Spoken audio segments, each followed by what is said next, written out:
আসসালামু আলাইকুম প্রিয় অষ্টম শ্রেণীর শিক্ষার্থীবৃন্দ, আশা করি সবাই অনেক ভালো আছো। ইজিএটিভের নতুন আরেকটি ভিডিওতে সবাইকে স্বাগতম। তো আজকে ভিডিওতে আলোচনা করব তোমাদের গণিত বিষয়ে 11 নম্বর অধ্যায় অর্থাৎ তত্ত্ব ও উপাত্ত। এই অধ্যায়ের উপর আজকে হচ্ছে পর্ব নাম্বার 4। যারা গত পর্বগুলো দেখো নাই, তোমাদের দেখার সুবিধার্থে আমি ডেসক্রিপশন বক্সে সেই পর্বগুলোর লিঙ্ক দিয়ে রাখবো, তোমরা সেখান থেকে সেই পর্বগুলো ভিডিও দেখে আসতে পারো। তো প্রিয় শিক্ষার্থীরা, আজকে আমরা এই পর্বে আলোচনা করব 11.6 অর্থাৎ মদ্যক নিয়ে। তো এই টপিকটি ভেরি ইম্পর্টেন্ট। এখান থেকে পরীক্ষায় অর্থাৎ প্রতি বছর এসএসসি পরীক্ষা এই মদ্যক থেকে কিন্তু প্রশ্ন আসছে থাকে। তো সবাই ভিডিওটি প্রথম থেকে শেষ পর্যন্ত মনোযোগ সহকারে দেখবে। তো চলো, এখানে কি বলছে, আমরা সপ্তম শ্রেণীতে পরিসংখ্যানে অনুসন্ধানী উপাত্ত সমূহের মদ্যক সম্বন্ধে জেনেছি। ধরা যাক 5, 3, 4, 8, 6, 7, 9, 11, 10 কতগুলো সংখ্যা। এই সংখ্যাগুলোকে মানের ক্রমানুসারে সাজালে হয়, অর্থাৎ ছোট থেকে বড় সাজালে হয়। এই যে ছোট থেকে বড় সাজানো হয়েছে। ক্রমবিন্যস্ত সংখ্যাগুলোকে সমান 2 ভাগে ভাগ করলে হয়, অর্থাৎ এই যে এই সংখ্যাগুলোকে 2 ভাগে ভাগ করা হয়েছে, অর্থাৎ এখানে 1, 2, 3, 4টি, এখানেও 1, 2, 3, 4, অর্থাৎ এই যে মাঝে যেই 7 সংখ্যা রয়েছে এই 7 হচ্ছেই মধ্যক। এই যে এখানে বলছে, এখানে দেখা যাচ্ছে যে 7 সংখ্যাকে সমান 2 ভাগে ভাগ করেছে এবং এর অবস্থান মাঝে, সুতরাং এখানে মধ্যপদ হলো পঞ্চম পদ। এই পঞ্চম পদ বা মধ্যপদের মান হচ্ছে 7, অতএব সংখ্যাগুলোর মধ্যক হলো 7। এখানে প্রদত্ত উপাত্তগুলো বা সংখ্যাগুলো বিজোড় সংখ্যক, আর যদি সংখ্যাগুলো জোড় সংখ্যক হয়, যেমন এই যে এত, এর মধ্যক কি হবে, সংখ্যাগুলোকে সমান 2 ভাগে ভাগ হবে। তো আমরা যদি বিজোড় সংখ্যা পাই, এই যে এখানে এই 4টি, এখানে 4টি, মাঝখানে একটি, তো এটাই হবে মধ্যক। আর যদি জোড় সংখ্যা, যে এখানে 2টি সংখ্যা যেমন 7 এবং 8, তো এখানে কি এই দুইটাই মধ্যক হবে না। তো এটার জন্য আলাদা নিয়ম রয়েছে। তো এটা কিভাবে, এই যে তোমরা লক্ষ্য করো উদাহরণটি। তো এখানে এই যে এই সংখ্যাগুলো, উপরে যে সংখ্যাগুলো ছিল, এখানেকে 2 ভাগে ভাগ করা হয়েছে, যে এই 1 ভাগ এবং এখানে 1 ভাগ। তো ভাগ করার পরে যে মাঝে 13 এবং 15 সংখ্যা রয়েছে, তাহলে এখানে মধ্যক কত হবে। তো এই যে দেখা যাচ্ছে 13 ও 15 সংখ্যাগুলোকে সমান 2 ভাগে ভাগ করেছে এবং এদের অবস্থান মাঝামাঝি। এখানে প্রথম মধ্যপদ, ষষ্ঠ ও সপ্তম পদ, অর্থাৎ এই 13 হচ্ছে ষষ্ঠ পদ, 15 হচ্ছে সপ্তম পদ। সুতরাং মধ্যক হলো ষষ্ঠ ও সপ্তম পদের সংখ্যা দুটির গড় মান, অর্থাৎ এই দুটির গড় মান। তাহলে আমরা গড় মান কীভাবে বের করি, যে ষষ্ঠ ও সপ্তম পদের সংখ্যার গড় মান হচ্ছে 13 + 15 ভাগ হচ্ছে 2, তাহলে হবে 14, অর্থাৎ এখানে মধ্যক হচ্ছে 14। তো আই হোপ তোমরা বুঝতে পেরেছো। তো এটা হচ্ছে জোড় সংখ্যার ক্ষেত্রে, জোড় সংখ্যার ক্ষেত্রে, আর আগেরটা ছিল বিজোড় সংখ্যার ক্ষেত্রে। তো এখানে বলছে, উপরে আলোচনা থেকে আমরা বলতে পারি যে যদি n সংখ্যক উপাত্ত থাকে এবং n যদি বিজোড় সংখ্যা হয়, তবে উপাত্তগুলোর মধ্যক হবে n+1/2, অর্থাৎ আমরা এই যে n সংখ্যক যদি বিজোড় সংখ্যা হয়, তাহলে আমরা এই সূত্রটি ইউজ করব, অর্থাৎ n+1/2। এবং n যদি জোড় সংখ্যা হয়, তাহলে এর সূত্র হবে n/2 তম ও n/2 + 1 তম পদ দুটির সাংখ্যিক মানের গড়। তো এই যে দুইটা সূত্র, এই দুইটা তোমরা মনে রাখবে, যে বিজোড় সংখ্যার ক্ষেত্রে এই সূত্র ইউজ করব এবং জোড় সংখ্যার ক্ষেত্রে এই সূত্রটি ইউজ করব। তো এই তোমরা মনে রাখবে।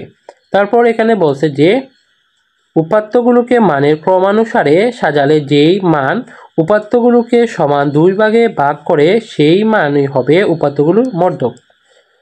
তো আমরা এই যে সংখ্যাগুলো উপরে পেয়েছিলাম, এগুলোকে কি করছি, মানের ঊর্ধ্বক্রমে, অর্থাৎ ছোট থেকে বড় সাজাবো। তারপর আমরা 2 ভাগ করব, 2 ভাগ করে যে সংখ্যা পাবো তাকেই আমরা মধ্যক বলবো। তো এখানে এই যে উদাহরণ নাম্বার 6 অর্থাৎ 6, এখানে লক্ষ্য করো, নিচের সংখ্যাগুলোর মধ্যক নির্ণয় করো, অর্থাৎ এই যে সংখ্যাগুলো দেওয়া আছে এগুলো কি করব, মধ্যক নির্ণয় করব। তাহলে প্রথমে এখানে যে সংখ্যাগুলো এলোমেলো দেওয়া আছে, এগুলোকে আমরা মানের ক্রমানুসারে, অর্থাৎ ঊর্ধ্বক্রম অনুসারে ছোট থেকে বড় আকারে সাজাইয়ে লিখব। এই যে 11, 12, 15 ইত্যাদি ইত্যাদি। তারপর এখানে আমরা কি করব, যে এখানে n = 14, অর্থাৎ এই যে এখানে 14টি সংখ্যা দেওয়া আছে, তাহলে 14 একটি জোড় সংখ্যা। তাহলে আমরা কোন সূত্র ইউজ করব? এই যে পূর্বে বলছিলাম যে জোড় সংখ্যা হলে এই সূত্র ইউজ করব, তাহলে এই সূত্রটি আমরা এখানে লিখব। তো এই যে সূত্রটি হচ্ছে, অতএব এখানে এই সূত্রটি লিখবে। তো লেখার পর কি করবে, এই যে n এর মান হচ্ছে 14, তাই n এর জায়গায় 14 আর ভাগ হচ্ছে 2, তারপর এখানে n এর মান 14 ভাগ হচ্ছে 2 যোগ 1, তারপর কি করব, এই যে 14 ভাগ 2 দিলে আমরা পাবো 7, এবং এখানে সাথে সাথে 1 যোগ করলে কত পাবো, 8, অর্থাৎ সপ্তম পদ ও অষ্টম পদ দুটির মানের যোগফল আর ভাগ হচ্ছে 2। তাহলে এখানে এই যে সপ্তম পদ এবং অষ্টম পদ কোথায়? তো এই যে এটা হচ্ছে প্রথম পদ, দ্বিতীয় পদ, তৃতীয় পদ, চতুর্থ পদ, পঞ্চম পদ, ষষ্ঠ পদ, সপ্তম পদ, অষ্টম পদ, অর্থাৎ এই যে 19 এবং 21 এই দুইটা আমরা কি করব, যোগ করব। এই যে 19 যোগ 21 আর ভাগ দিব 2, তাহলে আমাদের উত্তর আসবে কত, 20। তো অতএব মধ্যক হচ্ছে 20। আইএপি শিক্ষার্থীরা, তোমরা জোড় সংখ্যার ক্ষেত্রে মধ্যক কিভাবে নির্ণয় করতে হয় বুঝতে পেরেছো। তারপর এখানে একটি কাজ দেওয়া আছে, বলছে তোমাদের শ্রেণীতে অধ্যয়নরত শিক্ষার্থীদের থেকে 19 জন, 20 জন ও 21 জন নিয়ে 3টি দল গঠন করো। প্রত্যেক দল তার সদস্যদের রোল নম্বরগুলো দিয়ে দলের মধ্যক নির্ণয় করো। তাই তোমরা এটা সমাধান করতে পারবে। তারপর এখানে উদাহরণ নাম্বার 7 বলেছে, নিচে 50 জন ছাত্রীর গণিতে প্রাপ্ত নম্বরে গণসংখ্যা নিবেশন সারণী দেওয়া হলো। এখান থেকে কি করব, মধ্যক নির্ণয় করতে হবে। তো আমরা উপরে দেখেছিলাম যে জোড় সংখ্যা বিজোড় সংখ্যার ক্ষেত্রে মধ্যক কিভাবে নির্ণয় করতে হয়। এখন আমরা দেখব যে গণসংখ্যা সারণী থেকে কিভাবে মধ্যক নির্ণয় করতে হয়। তো এটা আমরা কিভাবে সমাধান করব। তো এই যে তোমরা সবাই লক্ষ্য করো, মধ্যক নির্ণয়ের গণসংখ্যা সারণী আমরা এই যে প্রাপ্ত নম্বর এবং গণসংখ্যা দেওয়া আছে। তো মধ্যক নির্ণয় করতে হলে এই যে ক্রমযোজিত অথবা যোজিত গণসংখ্যা এটা আমাদের বের করতে হবে। তো এটা কিভাবে বের করব, তো এই যে প্রাপ্ত নম্বর এবং গণসংখ্যাগুলো আমরা দেখে দেখে বসাবে। আর ক্রমযোজিত গণসংখ্যা কিভাবে বের করবে, এই যে প্রথম গণসংখ্যা হচ্ছে 3, এটা এখানে বসবে। তারপর এই যে এভাবে কোনাকুনি যোগ করে দিব, 3 2 5। তো এইভাবে যে 5 আর 5 10 এইভাবে যোগ করলে আমরা ক্রমযোজিত গণসংখ্যাগুলো পেয়ে যাব। তারপর আমরা সূত্রটি লিখব। তো এখানে কত, n সমান হচ্ছে 50, এই যে n হচ্ছে 50, এগুলো আমরা যোগ করলে গণসংখ্যা, তারপর 50 পাবো। তারপর এই যে মানগুলো বসাই দেব। মানগুলো বসানোর পর আমরা ভাগ করব। এখানে হচ্ছে কত, 25তম ও 26তম পদ দুটি সাংখ্যিক মানের যোগফল। তো এখন এই যে 25তম ও 26তম পদ আমরা কোথায় থেকে লিখব, তো তোমরা এই যে ক্রমযোজিত গণসংখ্যা আমরা বের করেছিলাম এটা লক্ষ্য করবে। তো এখানে এই যে 24-এর পর এখানে দিয়েছে 39, অর্থাৎ এই যে 24-এর পর 25 আছে, 26 আছে, এইভাবে চলতেই থাকছে। তারপর হচ্ছে 39।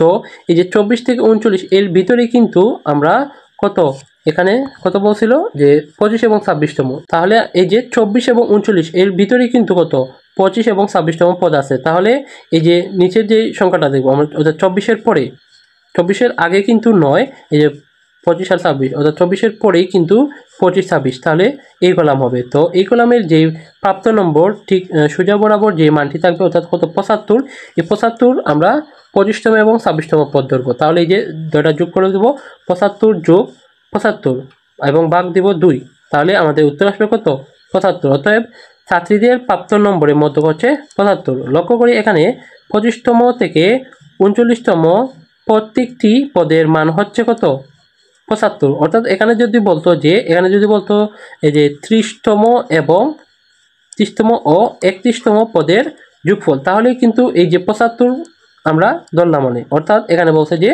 24 থেকে 39তম পদে যে মানগুলো থাকবে সেটাকে আমরা এই যে 75 মান ধরেই করব। আয়ো বুঝতে পেরেছো। তারপর এখানে একটি কাজ দেওয়া আছে, তো এই কাজটা তোমরা সমাধান করে নিবে।